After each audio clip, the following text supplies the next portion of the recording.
शारदा देवी और नैना एक दूसरे से झगड़े कर रही हैं। शारदा गुस्से में है और नैना दुखी लग रही है। सासू माँ, आप मुझे कभी अप्रिशिएट नहीं करती और तुम्हें तो परंपराएं समझ में ही नहीं आती।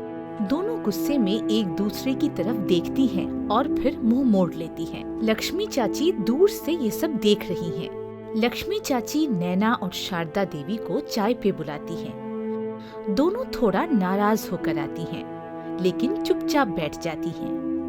अरे क्या बात है, लगता है मेरे बिना ही रिश्ते सुधर रहे हैं। चलो एक कहानी सुनाती हूँ तुम दोनों को। कहानी? हाँ, एक बार एक बर्तन और उसके ढक्कन के बीच जोरदार झगड़ा हुआ। ढक्कन बोला, बर्तन बड़ा है, मुझे इस पर फिट होने में दिक्कत होती है। और बर्तन बोला, ढक्कन इतना छोटा है, मुझे पूरा ढक नहीं पाता। नैना और शारदा एक दूसरे की तरफ देखती हैं, लेकिन अब गुस्से की जगह उनमें थोड़ी सी क्यूरियोसिटी होती है। पर बात ये है कि जब तक वो एक साथ काम नहीं करते, तब तक स्वादिष्ट खाना नहीं बन सकता। बर्तन और ढक्कन को तकरार छोड़कर मिलकर काम करना चाहिए। नैना और शारदा देवी एक दूसरे की तरफ देखकर मुस्कुराती हैं।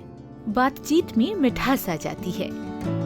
तेरी चाय हमेशा कितनी अच्छी होती है नैना। वो तो मैंने आपसे ही सीखा है सासू माँ। दोनों हंसते हुए एक दूसरे की तरफ देखती हैं। लक्ष्मी चाची खुश होकर उन्हें देखती हैं। शारदा देवी और नैना एक साथ काम कर रही हैं। लक्ष्मी चाची अपनी कुर्सी पर बैठे उन्हें देख रही हैं। उनके चेहरे पर संतोष है।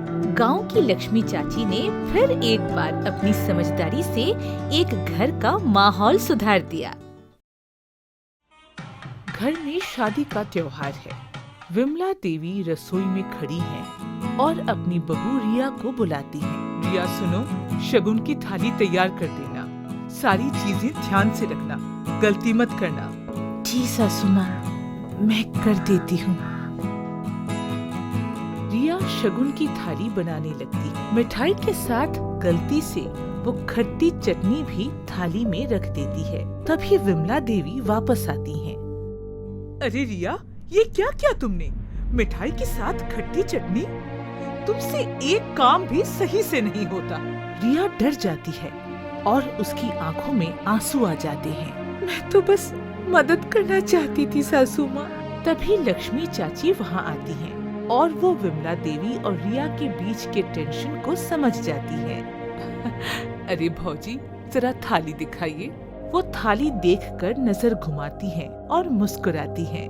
भौजी, क्या आपने रिया को सिखाया था कि शगुन की थाली कैसे तैयार करते हैं? विमला देवी एकदम चुप हो जाती हैं और अपनी गलती समझ जाती हैं। नया काम सीखने में गलती हो जाती है, पर गलती पर प्यार से समझाओगे तो अगली बार परफेक्ट बनेगा। लक्ष्मी चाची और रिया मिलकर शगुन की थाली दोबारा तैयार करती हैं। विमला देवी थोड़ी दूर से सब देख रही हैं। देखो रिया, मीठे के साथ मीठा पान और गुलाब लगाओ और चटनी की जगह ड्राई फ्रूट्स।